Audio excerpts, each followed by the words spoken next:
E para entender melhor como será o uso do antiviral Remdesivir no tratamento da Covid-19, eu converso agora com o médico infectologista do Sírio-Libanês, Max Igor. Boa tarde, doutor Max. Boa tarde Marcelo, boa tarde a todos. Doutor, essa aprovação da Anvisa, o que ela significa de fato aí? A gente sabe que o Brasil vive mais o avanço da pandemia da Covid-19.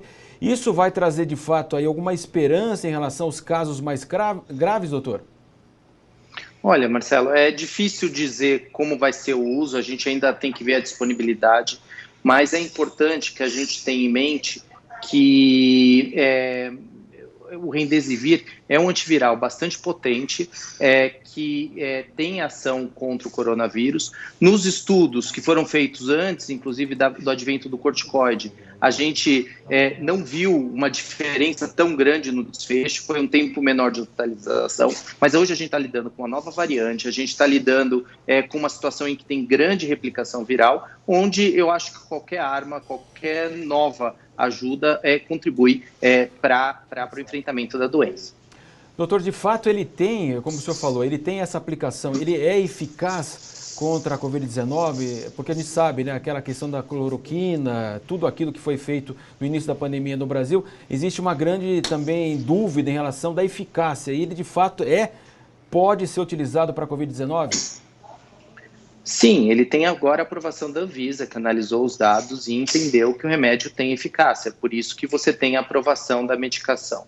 Né? Agora, além da eficácia, a gente vai ter que entender qual a utilidade, qual o momento adequado para você usar a medicação dentro dos pacientes ou no hospital. E isso, na verdade, é um desafio para o médico, porque a gente tem que entender que é uma situação dinâmica. Esse remédio ele foi estudado, os estudos que existem, assim, principais, foram de uma época onde basicamente nem se usava o corticoide, né, que hoje é uma medicação bastante importante no tratamento dos casos mais graves. É uma medicação que o uso é endovenoso, então você não vai usar como a cloroquina antes. Mas sim, é uma medicação que mostrou algum benefício. Né, exatamente como a gente vai compor e qual a diferença que vai se observar na evolução, a gente ainda não tem definido. Eu acho que com a disponibilidade se tem maior possibilidade de tentar avaliar algumas outras alternativas no tratamento desses pacientes tão graves que a gente vem encontrando agora.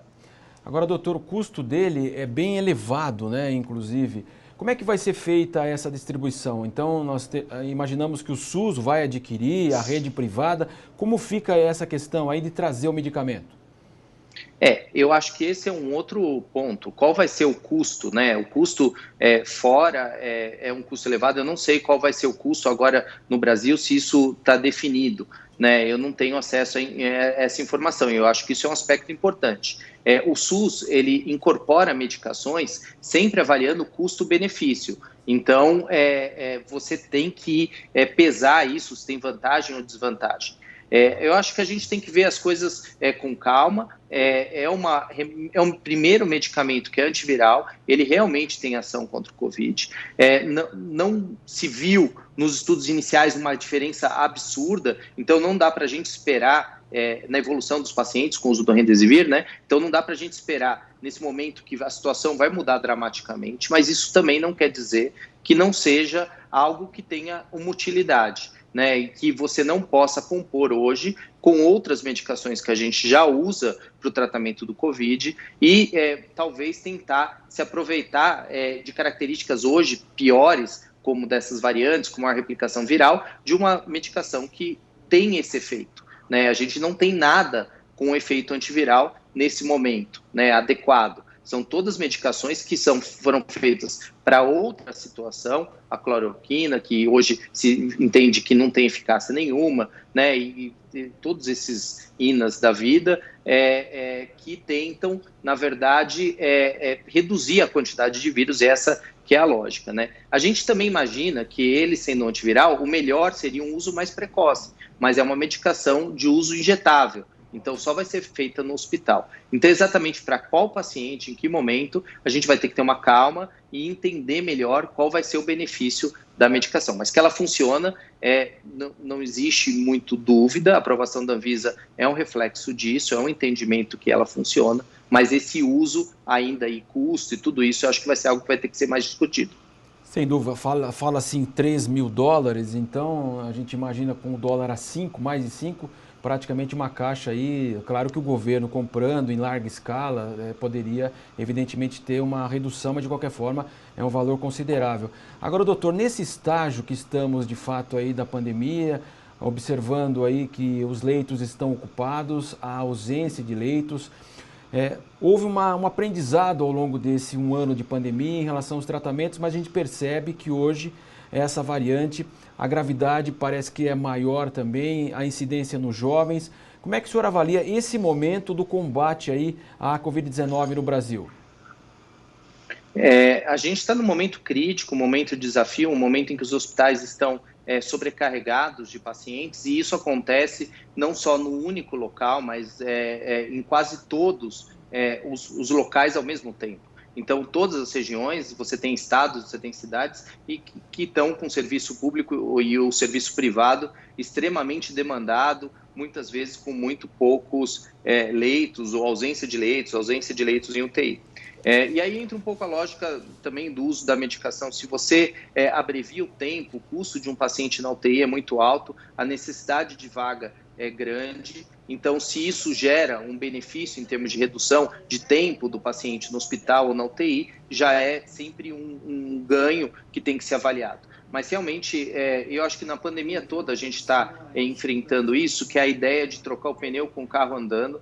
As coisas elas vão aparecendo em vários momentos, os desafios eles se impõem para a gente e eles, óbvio, que vêm de uma forma sempre diferente do que aquilo que a gente tem no passado. Então a gente tem que adaptar as informações do que a gente tem do passado para a realidade atual e tentar ter o melhor resultado. Eu vejo uma parte boa, e a gente vê isso no Brasil, que a taxa de caso letalidade, isso é, as pessoas que ficam doentes em relação àquelas que acabam falecendo, isso vem reduzindo progressivamente, mostrando que hoje a gente consegue tratar melhor do que tratava no passado, né?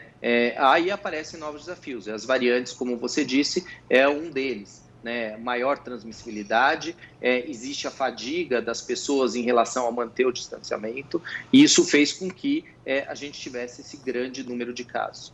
Mas eu acho que a gente tem que sempre ter uma visão otimista, porque essas variantes, da mesma forma que transmitem mais, todos os países que tiveram variantes mostraram que houve a redução com o distanciamento social. Então é fundamental que as pessoas entendam que mesmo pequenas reuniões familiares, elas são importantes no risco de transmissão, que mantenham esse distanciamento, que evitem ficar muito próximo, se reunir agora, é um esforço mais intenso por poucos dias, isso já faz uma grande diferença na transmissão, né? E lembrar que as variantes, elas podem talvez transmitir por um período maior, que é uma outra preocupação, elas transmitem mais fácil e provavelmente se transmitem por um período maior. Então, todo o cuidado de identificar o doente, das pessoas com sintomas já se isolarem dos outros, se isolarem dentro da sua própria casa, buscar fazer o teste mais precoce para ter o diagnóstico, tudo isso, cada pequena ação ela vai se juntando para a gente conseguir reduzir essa situação que hoje é bastante crítica. Nós agradecemos a participação do infectologista do Hospital Sírio-Libanês, Max Igor. Doutor, muito obrigado aí pelas suas informações. Uma boa tarde ao senhor. Obrigado, boa tarde. Boa tarde a todos.